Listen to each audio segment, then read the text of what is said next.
As many of you know, I'm a huge fan of the game Limbo, a fun little puzzle platformer with a creepy vibe and an ambiguous story. So when I first heard about Little Nightmares, I was instantly excited.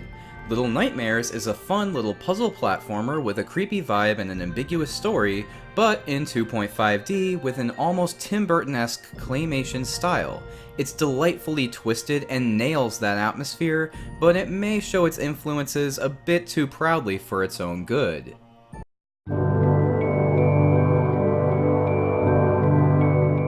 In this game, you play as Six, a little girl who's awoken by a dream of a masked lady aboard the world's least fun Disney cruise. You follow her as she attempts to escape the ship and its diabolical inhabitants. Along the way, you'll uncover some new mysteries of the ship and learn about some of the unsavory secrets that it holds.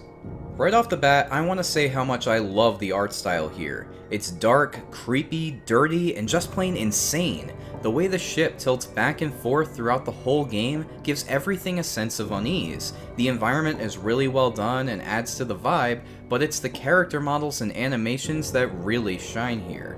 The long-armed janitor makes for an imposing first villain, as his reach always makes you feel like you're in danger even when getting away. The gluttonous chefs and patrons absolutely ooze disgust, and the way everything moves in jerky, twisted motions makes everything even better. I mean, the patrons could have just stood up and chased Six, but the developers were like, nah, let's have them crawl towards the little girl like fucking demons. Imagine the creepiest scenes from Spirited Away with the dial turned up to 11. And the visuals aren't the end of the line. The audio is a treat as well. Creaking floorboards, cracking bones, and squishy, grotesque sounds are all here, complemented by a great soundtrack that's just as dark and foreboding as the graphics. The only issue I have with the presentation is the story. While the visuals and locales give off a mysterious and desolate feeling, the story gives off a feeling of confusion. Now, I know a lot of people will say that the story is intentionally ambiguous to add to the atmosphere and mystery, but overall I felt it was a bit weak. Being mysterious is one thing, but all of that ambiguity has to lead to something, whether it's clues to solve the puzzle or hints at what's going on behind the scenes. Unfortunately, I get the feeling that the developers just thought of a bunch of cool set pieces to include without giving much thought to how they all weave together. While playing Little Nightmares, I got the feeling that the developers saw how Limbo played and figured they could just make the same game. The controls are tight and simple, although having a button to grab onto ledges is weird, but the game never really takes that simplicity anywhere new. You can run, jump, use a lighter to see around you, and climb all over to traverse the environment and solve puzzles. This is used to great effect, but rarely does it feel original. Some puzzles have you pushing around boxes to reach a higher platform, which Limbo did. Others involve using the environment to defeat a mini-boss, which Limbo did. Another has you sneaking around an environment trying not to get caught, which the same studio did in Inside. And the problem isn't so much with the similar goals of each puzzle, but rather with the similar solutions.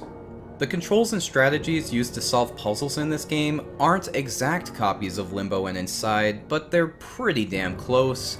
They even have the awesomely brutal death animations when you screw up. Even then, this would all be okay if the game introduced anything new to the table, but in that area it's sorely lacking. The puzzles are fun, and the feeling of being chased is heart-pounding, but it never really breaks through to the next level, or had anything that made me sit back and remark on how clever a certain puzzle was.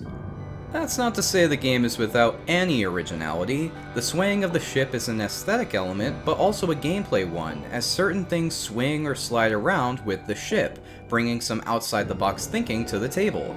And man, those chase sequences go from tense to absolutely terrifying, with each escape bringing with it a sigh of relief and a sense of accomplishment. Still, little things like jumps that should have been landed missing, or surprise deaths by trial and error can be irritating. In a game like this, nearly every death should be avoidable with a bit of foresight due to the game design, but I can guarantee that anyone playing this game for the first time will, at some point, call bullshit when they die to some arbitrary jump scare. Lastly, and admittedly this is just a nitpick, but how do the blind janitor's senses work? It's implied that he smells your character, but only when you're out in the open, and even if you say it's because Six is easier to smell when she's not undercover, it doesn't explain how he smells a child in a room full of sleeping children. Again, it's just a fun nitpick, but a small inconsistency that I noticed. Little Nightmares isn't a Limbo clone. It's not a carbon copy, and it shouldn't be accused of being anything more than a Playdead-inspired game. Even so, if you're going to come out with a game this similar to the one that inspired you, you better bring something new to the table. Little Nightmares does this, but still fails to reach the heights of its predecessor. Still, it's a valiant effort and an experience I'll remember, which is why Little Nightmares on the PC gets an 8 out of 10. It could be a little longer, maybe a bit deeper, but overall I enjoyed the game and look forward to what this studio brings us next. With that being said, I hope you enjoyed this review. If you did, be sure to like and subscribe to see more Mighty reviews, dissections, and other great gaming content. And as always, have a mighty nifty day today.